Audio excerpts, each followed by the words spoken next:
Hello friends, welcome to my YouTube channel sky notes. Friends, आज के lecture में हम एसएसटी के कुछ इम्पोर्टेंट क्वेश्चन आंसर पढ़ेंगे और जो क्वेश्चन आंसर की सीरीज है उसका पार्ट 2 है ये। तो बने रहिए मेरे साथ। चलिए शुरू करते हैं। सबसे पहले क्वेश्चन नंबर है 21। 20 तक तो हमने फर्स्ट सीरीज में कर लिए थे और आज हमारी ये सेकंड सीरीज है, तो इसमें 21 से स्टार्ट है।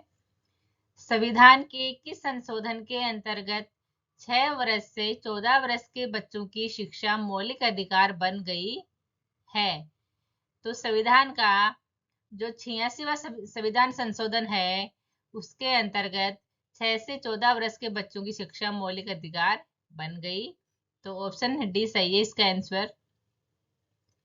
आगे है क्वेश्चन नंबर 22। भारत के संविधान के अनुसार निम्नलिखित में से कौन सा मौलिक अधिकार नहीं है? तो इसमें देखो, जो शिक्षा का अधिकार है, शोषण के विरुद्ध अधिकार है, धर्म की आजादी का अधिकार है, ये तीनों मौलिक अधिकार हैं। जो संपत्ति का अधिकार है वो मौलिक अधिकार की श्रेणी में नहीं आता है, तो यहाँ नहीं पूछा है। तो डी इसका ऑप्शन बिल्कुल सही है। आगे है क्वेश्चन नंबर 23। भारत के संविधान में निम्नलिखित में से किसका उल्लेख नहीं किया गया है? तो राज्य और केंद्र शासित प्रदेशों का उल्लेख किया गया है। 28 राज्य है उनका किया गया है, 8 केंद्र शासित प्रदेश है उनका किया गया है। सरकार का ढांचा है उसका किया गया है। नागरिकों के नाम, जो राजनीतिक दलों के नाम है उनका नहीं उल्लेख नहीं किया गया है भारत के संविधान में। तो ऑप्शन सी बिल्कुल सही है। Question number 24। निम्नलिखित में से कौन भारत के संविधान की समवर्ती सूची के मामलों में कार्य करता है? तो जो केंद्र सरकारें हैं और जो राज्य सरकारें हैं वो समवर्ती सूची के मामलों में कार्य करती हैं। ऑप्शन ए के साथ जाएंगे हम।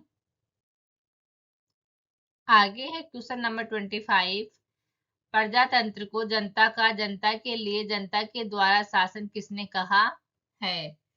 तो ये कहा है अब्राहम लिंकन ने। Option A. आगे है क्वेश्चन नंबर 26। निम्नलिखित में से कौन सा संविधान का मुख्य स्रोत है? तो संविधान का मुख्य स्रोत जनता है। Option B. आगे है क्वेश्चन नंबर 27। भारतीय जनतंत्र में कार्यकारी का कार्य क्या है? जो जनतंत्र है उसमें कार्यकारी का क्या कार्य है? तो उसका कार्य है संसद द्वारा बनाए गए अधिनियमों को लागू करना। जो संसद जो अधिनियम बनाती है उनको लागू करना कार्यकारी का कार्य है। और जो संसद होती है वो राज्यसभा, लोकसभा और राष्ट्रपति से मिलकर बनती है। ऑप्शन बी के साथ जाएंगे हम। आगे है क्वेश्चन नंबर 28। निम्नलिखित कथनों में से कौन सा कथन लोकतंत्र के संबंध में गलत है? तो देखो, लोकतंत्र में एक शासन के पास देश पर शासन करने की संपूर्ण ताकत होती है, ये गलत है। ये पहले के टाइम में था, आजकल कुछ ऐसा नहीं है। लोकतंत्र में लाभ लिए गए निर्णयों पर प्रश्न उठा सकते हैं, बिल्कुल सही है। लोकतंत्र में देश के नागरिकों को अपनी पसंद का नेता चुनने की छूट होती है, बिल्कुल सही है। लोकतंत्र में नागरिकों को कुछ स्वतंत्रताएं प्राप्त होती हैं, बिल्कुल सही है। और जो फर्स्ट वाला है वो गलत है। तो ऑप्शन ए के साथ जाएंगे हम। आगे है क्वेश्चन नंबर 29। कौन सा राजनीतिक दल का उद्देश्य नहीं है अपनी विचारधारा का प्रचार करना?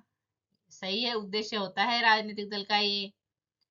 लोकमत का निर्माण करना भी होता है, सरकार बनाने की आकांक्षा भी रखते हैं, जब भी तो इलेक्शन में वो खड़े होते हैं उम्मीदवार बनने के लिए। और जो बी वाला ऑप्शन है वो गलत है, लोगों का आध्यात्मिक विकास करना राजनीतिक दल का उद्देश्य बिल्कुल भी नहीं है। तो ऑप्शन बी के साथ जाएंगे हम। आगे है क्वेश्चन नंबर 30। लोकतांत्रिक समाजवाद का प्रमुख भारतीय विचारक कौन था? तो पंडित जवाहरलाल नेहरू थे, वो लोकतांत्रिक समाजवाद के प्रमुख विचारक थे।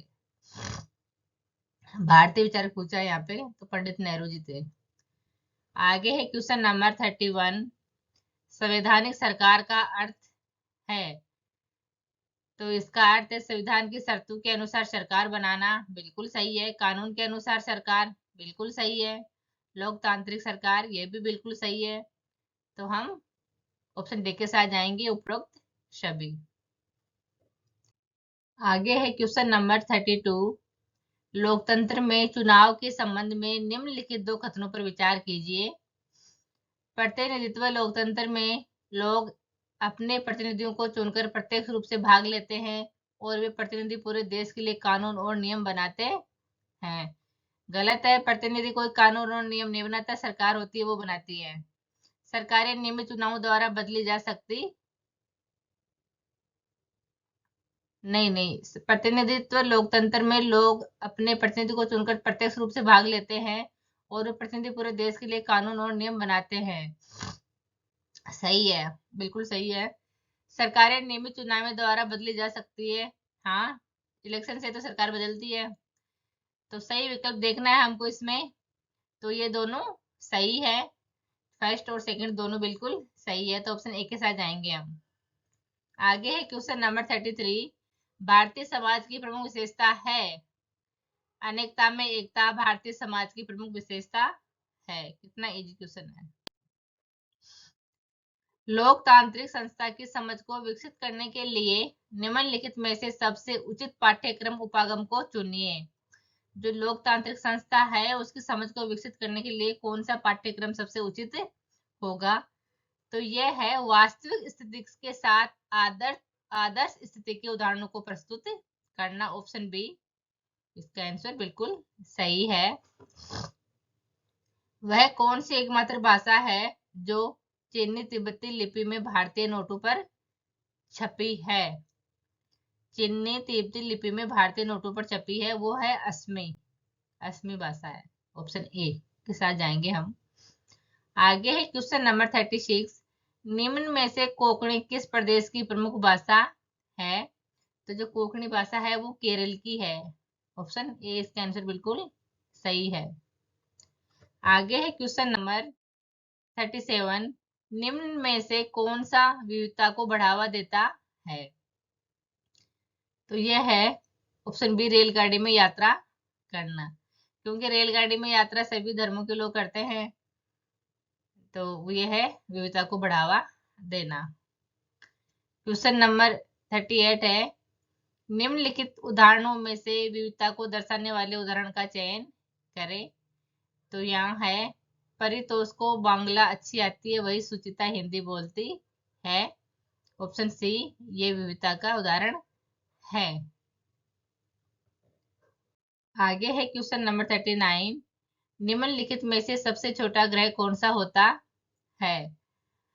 तो ये जो बुध है वो सबसे छोटा ग्रह होता है। अब इसमें ये बुध ग्रह है जो ये चट्टान से बना होता है, ये सब आपको पता ही होगा। तो ऑप्शन ए इसका आंसर बिल्कुल सही है। आगे है क्वेश्चन नंबर। मराठा मंडल का मुख्यालय निम्न में से किस स्थान पर था। तो जो मराठा मंडल था उसका मुख्यालय पुणे में था।